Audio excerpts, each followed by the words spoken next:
So in the course of the scientific study on the effect of meditation, I also came to meet another neuroscientist called Tanya Singer. She's a German scientist, and she's one of the world's specialists of empathy.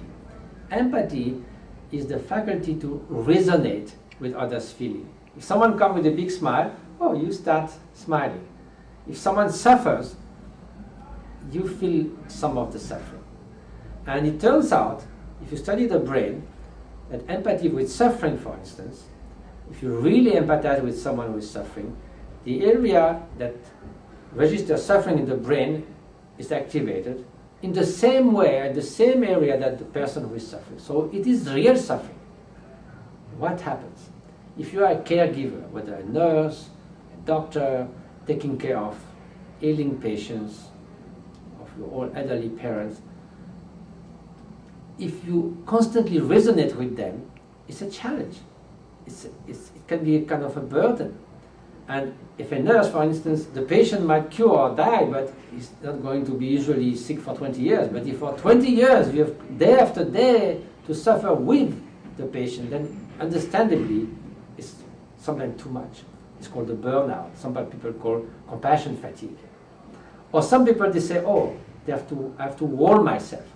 I cannot be so emotional, so I have to distance myself, which is not also very good, because a caregiver should be with the patient. So what is the solution? So we thought of that with Tanya Singer, and we tried to unpack the different elements of compassion. So I went myself in the scanner, and Tanya said, just try to resonate on the suffering without your compassion meditation. And I did that for 2 hours in the scanner, and within 2 hours I just completely burned out. I was imagining, I had seen a documentary on terrible situation in orphanages in Romania with kids who were so weak that even moving sometimes they'll break their bones. And I'd seen that the night before, so I was filled with that, and I really resonated, and 2 hours was unbearable. Normally when you do that in meditation, you bring compassion right away. So I was holding it. And then at the end she said, well, we could do the compassion meditation in the afternoon, or we could do it now. I said, please, let's do it now. I can't stand it anymore. So I felt like when I brought the compassion component, it was like opening of a dam.